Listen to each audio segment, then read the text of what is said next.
Welcome, Wargamers, to the indescribable and incomprehensible mortal realms, because today we are talking all about a named character, or characters is more accurate, that shows up quite a bit in the stories. And this was actually requested by one of my viewers in a comment, and I'll throw that picture up here. If you have a question that you would like answered or a topic to explore, go ahead and leave in the comments down below. I use all the comments to, come up with ideas for future videos. I speak today, of course, of the Blue Scribes of Tzeentch.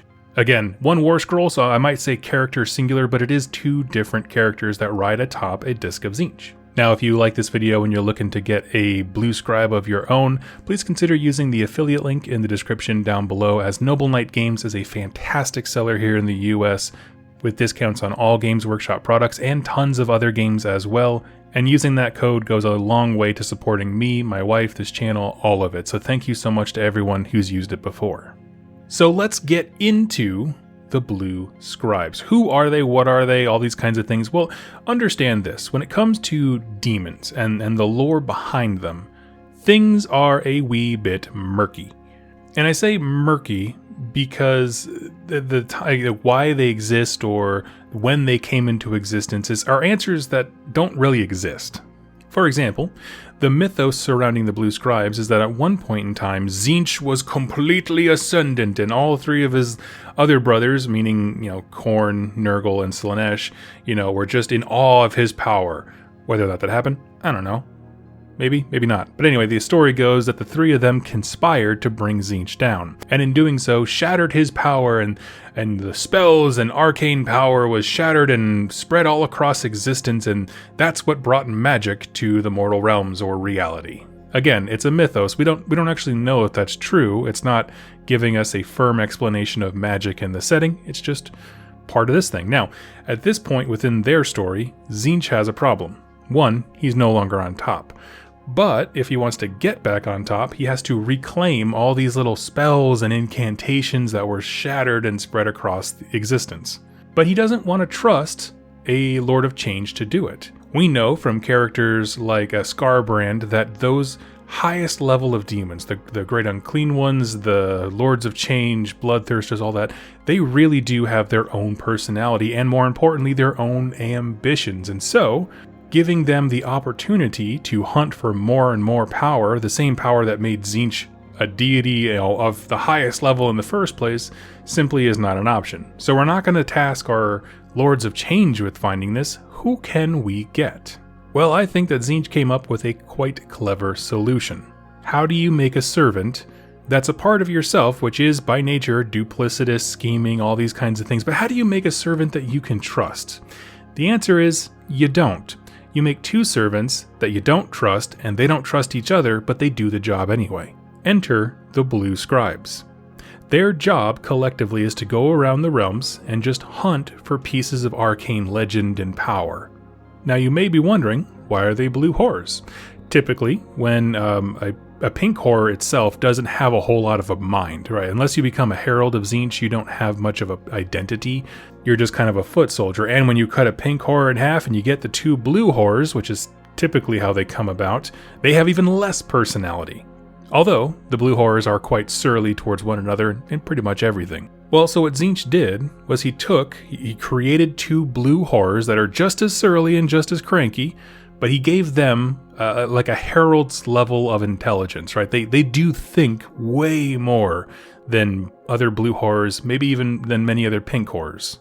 They have identity, they have presence, they have a mission. And these two blue horrors' names are Paradoxical, who is armed with a quill crafted from the pin feather of a Lord of Change, and Tzeentch. And if you don't know, Paradoxical and Tzeentch, it's the same thing forward and backward. And you put them both on a Disc of Tzeentch and you send them out into the world. Now, here's where things get really stinking clever. Paradoxical, the one who starts with a P, I'm just going to call them P and X just to make it really easy on myself. P can write magical symbols, but he can't read. While his brother, X, can read his twin's writing, but he can't comprehend it. So if they ever get into combat, X is reading these random spells at people. He doesn't understand what they do, and so crazy unaccountable magic is just flinging at their enemies, while P is recording any spells he sees the enemies doing and trying again to record all of that magical knowledge. And so in this way, you get a very strange hero. I'm going to say singular because it's just a single war scroll, but you get a very strange hero or heroes that are built to do a hyper-specific job, but do so in a way that is like foolproof. They come onto a scene, one of them is constantly recording all of the magic they interact with, the other can use it, but he doesn't understand it. And in this way, they functionally shut down any attempt that these two could actually usurp any kind of power from Tzeentch himself. They're not as powerful as Lord of Change. They don't like each other, they do not trust each other, and they don't trust or like anybody else. But they have a job to do, and they've been doing it for millennia. And they do show up in a few stories here and there. I've covered one of them where they broke into, I believe it was the Lumineth Realm Lord's battletome.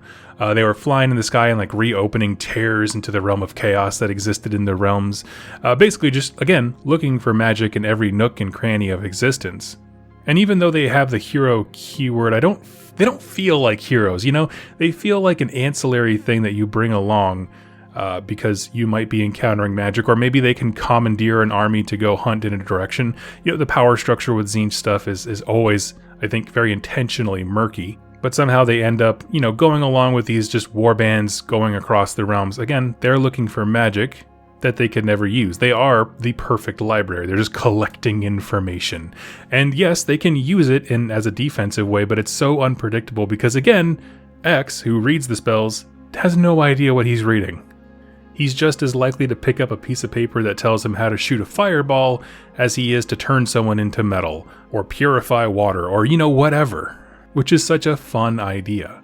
And I guess to me this really highlights what makes Tzeentch so fun. And just to be perfectly clear, that's pretty much all the lore on these guys. There's not a lot, okay? It's like 2 paragraphs of an entry in the battletome, but it's a fun one because I think it demonstrates why Tzeentch is so cool. He has a problem, but because of his very own nature, he can't trust anything else to help him solve the problem. Like any soldier that he creates, he's not going to trust them, you know, or he's going to imbue them with some of his essence that inherently means they're going to scheme and try to backstab. And so, creatively thinking, he creates the blue horrors with a lot of sentience, a lot of personality, and their sole function is to hunt for information and then be exceptionally distrustful of anyone but Tzeentch, including each other.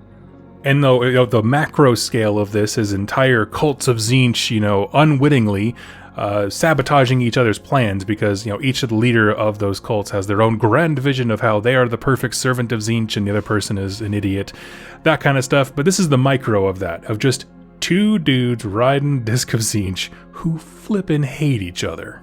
But they are eternally bound, and from what I understand, blue horrors do have the ability to merge back into being a pink horror, but my understanding is the Blue Scribes don't have that.